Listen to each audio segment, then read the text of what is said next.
साल 2026 में share market के अंदर कई छोटे और धमाकेदार एसएमई आईपीओज ने एंट्री ली है, जिन्होंने लिस्ट होते ही निवेशकों को मालामाल कर दिया है। आज हम एक ऐसी ही नई नवेली फार्मा कंपनी की बात कर रहे हैं जिसका नाम है बायोमेडिका लैबोरेटरीज लिमिटेड। मई 2026 में 139 रुपये के प्राइस बैंड पर अपने आईपीओ के बाद यह शेयर फिलहाल 158 रुपये के आसपास ट्रेड कर रहा है।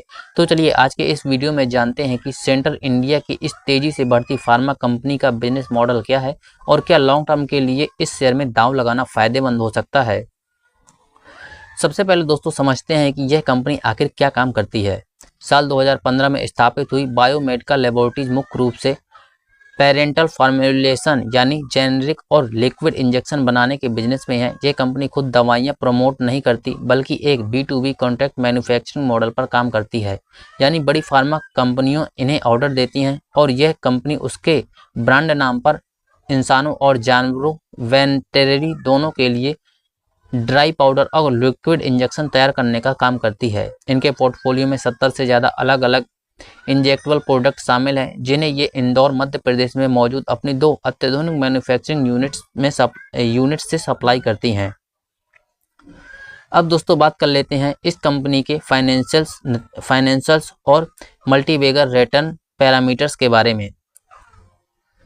सबसे मजबूत पहलू यानी इसके फाइनेंशियल आंकड़ों की दोस्तों बात करें जो बहुत आकर्षक है। इस छोटी सी कंपनी का रिटर्न ऑन इक्विटी यानी ROE 56% से ज़्यादा है और पिछले 3 सालों का औसत ROE 70% के पार रहा है, जो फार्मा सेक्टर में बहुत कम कंपनियों का होता है। कंपनी का ऑपरेशनल प्रॉफिट मार्जिन भी बहुत मजबूत है।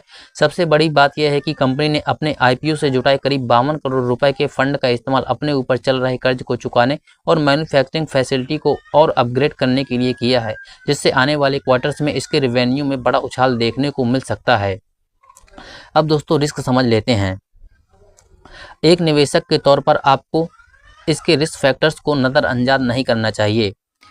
पहली बात, यह सिर्फ 199 करोड़ रुपए मार्केट कैप वाली एक माइक्रो कैप कंपनी है जो NSE SME प्लेटफॉर्म पर लिस्टेड है, इसलिए इसमें लिक्विडिटी कम होती है और इसके शेयरों को खरीदने या बेचने के लिए आपको बड़े लॉट साइज में काम करना पड़ता है। दूसरी बात, कंपनी की वर्किंग कैपिटल डेज और डेबिटर्स डेज यानी क्लाइंट से पैसा वापस आने का समय 60 दिनों से बढ़कर 86 दिनों पर पहुंच चुका है। इसका मतलब है कि बिजनेस में पैसा थोड़े लंबे समय के लिए ब्लॉक हो रहा है, जिस पर आगे ध्यान देना जरूरी होगा। तो दोस्तों बायोमेडिका लैबोरेटरीज फंडामेंटली एक मजबूत हाई रिटर्न देने वाली और लगभग कर्ज मुक्त कंपनी नजर आती है जो फार्मा कॉन्ट्रैक्ट मैन्युफैक्चरिंग सेक्टर में तेजी से बढ़ रही है, लेकिन एक SME स्टॉक होने के नाते इसमें रिस्क भी अधिक है। क्या आपने इसके IPO में अप्लाई किया था या ये शेयर आपके रडार पर है? हमें कमेंट करके जरूर बताएं। वीडियो पसंद है तो वीडियो को लाइक, चैनल को सब्सक्राइब करना बिल्कुल मत भूलिए। मिलते हैं आपको नेक्स्ट वीडियो में।